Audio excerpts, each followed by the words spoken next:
Welcome back. We follow this guy on Twitter when he's not in the well of Congress making a speech or out on campaign trails helping various causes, all Republican concern. He's Congressman Mike Pence, chairman of the House Republican Conference. That makes you the number 3 in the House Republicans.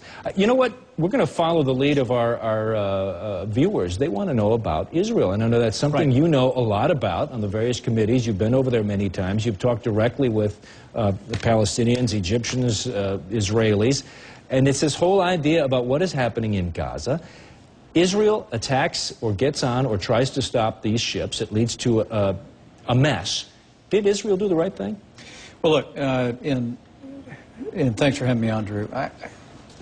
No one likes to see the loss of life. No one likes to see military confrontation, but Israel has a right of self-defense. And the reality is that Gaza is essentially an isolated, smaller version of a terrorist state. It launched lethal attacks against Israeli civilians in the form of thousands of rockets, and this blockade has saved lives. I know the focus now is the incident on Monday. People are looking into that, and that'll all be discussed. But those of us that believe we need to stand with Israel during this time of crisis believe that preserving the blockade and standing with Israel in her right of self-defense is imperative in this moment. And let's be clear, there's not a humanitarian crisis in Gaza.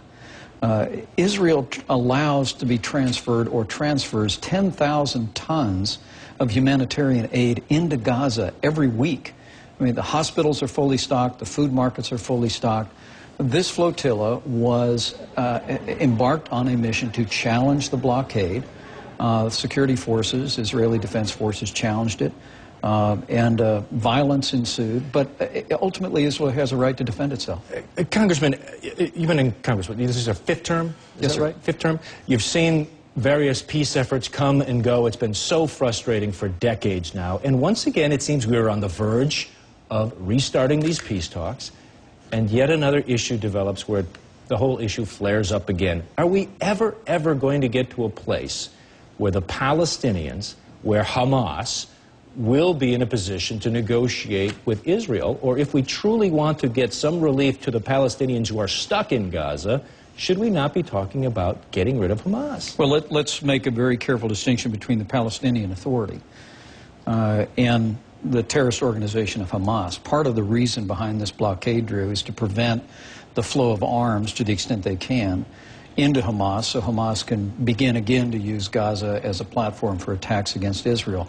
You know, there would be a pathway forward for a peace agreement with Israel. It would be very simple, that if the Palestinian leadership would recognize unequivocally Israel's right to exist, and essentially if it would initiate an effort to dismantle terrorist infrastructure within all the areas under their control. I mean, the reality here is that while Israel is often demonized by the international community, the Palestinian leadership has it in their authority today, under the rubric of the old roadmap that we all understand so well, to embrace just a couple of basic truths in the public debate, and that would facilitate, I believe, a durable peace. But until that happens, then I think we need to stand by our most cherished ally, Israel, and we need to stand by her ability to defend herself. Let me switch gears real quick. You were an early critic of the Obama administration response to the oil slick.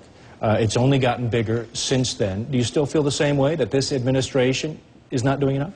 Well, I believe the administration was slow to respond in the beginning. I mean, it took 10 days after this incident happened for the president to send cabinet-level officials and the full resources of the federal government into the region.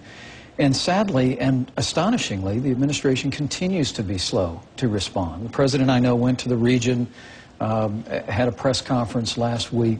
But again, what we're hearing from parish leadership in the area, what we're hearing from fishermen, what we're hearing from Governor Bobby Jindal and others is that, again, you're not seeing the leadership come out of the White House to really begin to drive forward the kind of resource that will be necessary to confront these issues. Yep. I saw another network last night literally pulled a local parish leader in with BP, sat them down, and by the end of the meeting, BP had agreed to release additional boom that had been tied up and sitting on the shore. This administration, particularly the president, needs to take a more hands-on approach.